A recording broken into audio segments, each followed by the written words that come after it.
নির্বাচনের দাবিতে মোহনবাগান তাঁবুতে ধুন্ধুমার। শনিবার মোহনবাগান তাঁবুতে ছিল বার্ষিক সাধারণ সভা। সেখানে পরবর্তী নির্বাচনের দাবিতে শাসক ও বিরোধী পক্ষের মধ্যে চলল তাণ্ডব। মোহনবাগান সচিব দেবাশিস দত্ত জানান, দ্রুত কার্যকরী কমিটির বৈঠক ডেকে নির্বাচনের বিষয়ে সিদ্ধান্ত নেওয়া হবে। বিরোধী পক্ষের হয়ে সৃঞ্জয় বসু জানান, একসঙ্গে থাকতে গেলে সমস্যা হতেই পারে।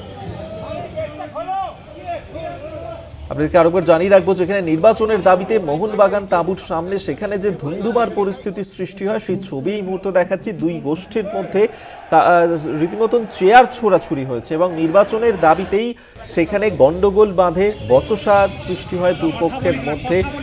তাণ্ডবের চেহারা ধরা পড়ে সেখানে এবং নির্বাচনের দাবি জানিয়ে মোহনবাগান তাঁবুতে এই ধরনের ঘটনা সেখানে ঘটে। মোহনবাগান তাঁবুতে ছিল বার্ষিক সাধারণ সভা এবং সেখানেই পরবর্তী নির্বাচন কবে হবে তার দাবি জানিয়েই শাসক বিরোধী পক্ষের মধ্যেই তাণ্ডব চলে। মোহনবাগানের সচিব দেবাশিস দত্ত তিনি জানিয়েছেন, দ্রুত কার্যকরী কমিটির বৈঠক ডেকে নির্বাচনের বিষয়ে সিদ্ধান্ত নেওয়া হবে। স্বপন পাল আমাদের সঙ্গে টেলিফোনে রয়েছেন প্রতিনিধি, এই নিয়ে আরো বিস্তারিত জানবো। স্বপন, ঠিক কি ঘটনা ঘটেছিল মোহনবাগানের তাঁবুর সামনে? দেখো, আজকে মোহনবাগানের এজিএম ছিল, অ্যানুয়াল জেনারেল মিটিং।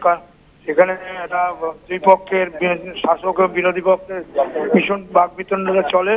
সেহেতু বিরোধী পক্ষের দাবি ছিল আজ হচ্ছে ইলেকশন করতে হবে, নির্বাচন করতে হবে, কিন্তু শাসক গোষ্ঠীর পক্ষ থেকে বিভিন্নভাবে এটা লেন্দি করার চেষ্টা হচ্ছিল যে নির্বাচন যেন এখন না করতে হয়, কিন্তু কোনোভাবেই বিরোধী পক্ষ মানতে রাজি না। কারণ মার্চ অব্দি হচ্ছে এই নির্বাচন কমিটির মেয়াদ, তার আগেই ইলেকশন ঘোষণা করতে হয়, নির্বাচন এটাই দাবি।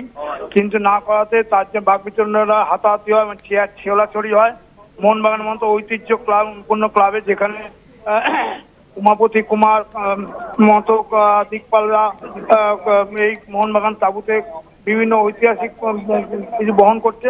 সুতরাং বুঝতে পারছি এরকম একটা ঐতিহ্যপূর্ণ ক্লাবে এই অ্যানুয়াল জেনারেল মিটিং এ বাকবিতণ্ডা নিয়ে যে একটা লজ্জাজনক ঘটনা ঘটে গেছে।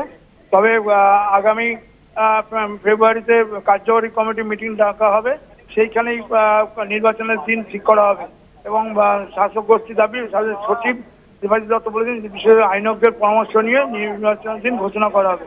তবে যাই ঘটুক, আজকে এই কার্যকরী কমিটি